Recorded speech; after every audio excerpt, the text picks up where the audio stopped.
Elles sont l'œuvre de plus de 20 années de travail. Ont provoqué scandales et procès. Ont révolutionné la poésie et ont fait de leur auteur un des plus grands génies de la poésie française. Pourtant, elles sont toujours entourées de mystères. Voici comment Charles Baudelaire a écrit Les Fleurs du Mal.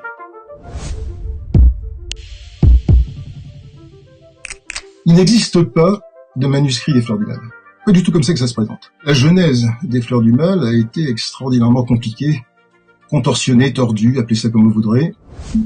En opposition à sa famille et à l'ordre bourgeois, le jeune Baudelaire dilapide son héritage et se consacre à la critique d'art et à la poésie. Nous avons les premiers indices de poèmes finalement intégrés aux Fleurs du Mal dès les alentours de 1843, pour être précis.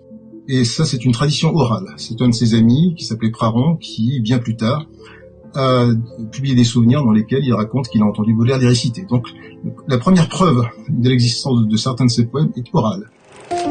Pour Baudelaire, la poésie se lit à voix haute, se clame et se partage. L'oralité caractérise son phrasé et il prend plaisir à réciter ses vers dans des cafés. Construisant ainsi son image de dandy, de poète maudit, enclin à la débauche. Et qui donnera tout pour son art. Seul moyen de transfigurer l'expérience douloureuse de l'âme humaine en beauté. Baudelaire édite ses premiers poèmes dans des revues et envisage dès 1845 la publication d'un recueil.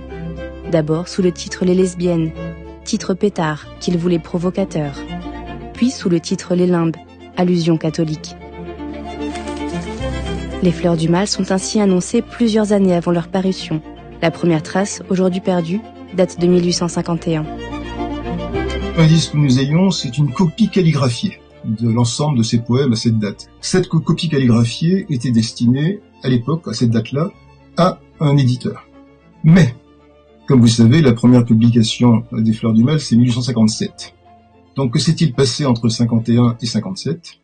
Pendant cette période, Baudelaire continue à écrire, à retravailler ses textes, inspirés de sa vie amoureuse, de la beauté et de la mort. J'ai plus de souvenirs que si j'avais 1000 ans. Un gros meuble à tiroirs encombré de bilans, de vers, de billets doux, de procès, de romances, avec de lourds cheveux roulés dans des quittances, cache moins de secrets que mon triste cerveau. On retrouve la trace de son travail exigeant, pointilleux, maniaque, dans les épreuves qu'il a corrigées en 1857. Obsédé par son ouvrage, il semble ne jamais vouloir l'abandonner complètement à son éditeur, qui dira ne plus croire à sa publication. Mon cher Baudelaire, voilà 2 mois que nous sommes sur les Fleurs du Mal pour en avoir imprimé 5 feuillets. Il annote, rectifie, change, rature, jusqu'à la plus petite virgule. Enlevez donc cette maudite virgule, écrit-il. Sur certains poèmes, on retrouve jusqu'à 10 étapes de correction. C'est très variable. Dans certains cas, il supprime carrément une strophe, dans d'autres, il fait juste des rectifications, vous savez, remplacer une épithète par une autre, enfin, etc. Il y a divers indices qui permettent de dire qu'à chaque étape, il a modifié quelque chose. Minutieux dans les détails, Baudelaire l'est aussi pour la cohérence globale de son œuvre. Il avait en effet une préoccupation architecturale, en quelque sorte. Et cette préoccupation, il l'a construite en redistribuant les pièces, pas selon leur ordre de proposition, mais pour progresser, naturellement, vers la mort, etc. Si chaque poème peut se lire indépendamment, Les Fleurs du Mal sont un récit, un parcours. Celui d'une âme depuis ses illusions jusqu'à la mort. La dimension sulfureuse de l'œuvre choque le public. On y parle de luxure, de drogue et de charogne. Et 2 mois après la publication, Baudelaire et son éditeur sont condamnés. 6 poèmes sont censurés.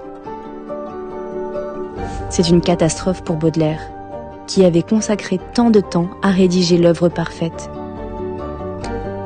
Il se perçoit comme un poète incompris. Je me moque de tous ces imbéciles et je sais que ce volume, avec ses qualités et ses défauts, fera son chemin dans la mémoire du public lettré, à côté des meilleures poésies de Victor Hugo, de Théophile Gautier et même de Byron. Les 6 poèmes censurés circulent sous le manteau. Mais Baudelaire, qui juge son œuvre devenue incomplète, décide de la retravailler et de l'amplifier. En 1861, il publie une nouvelle version des Fleurs du Mal, augmentée de 36 poèmes. C'est en 61 que Baudelaire, après la condamnation, ajoute une section majeure pour l'inflexion de sa poésie dans ce qui aujourd'hui est jugé parfois le plus moderne, entre guillemets, la poésie urbaine. C'est la section des tableaux parisiens. Ce n'est qu'en 1949 que la censure est levée. Mais dès l'entre-deux-guerres, Baudelaire est reconnu comme un génie qui a modernisé la poésie et qui nous a montré comment voir la beauté partout, même dans la mort.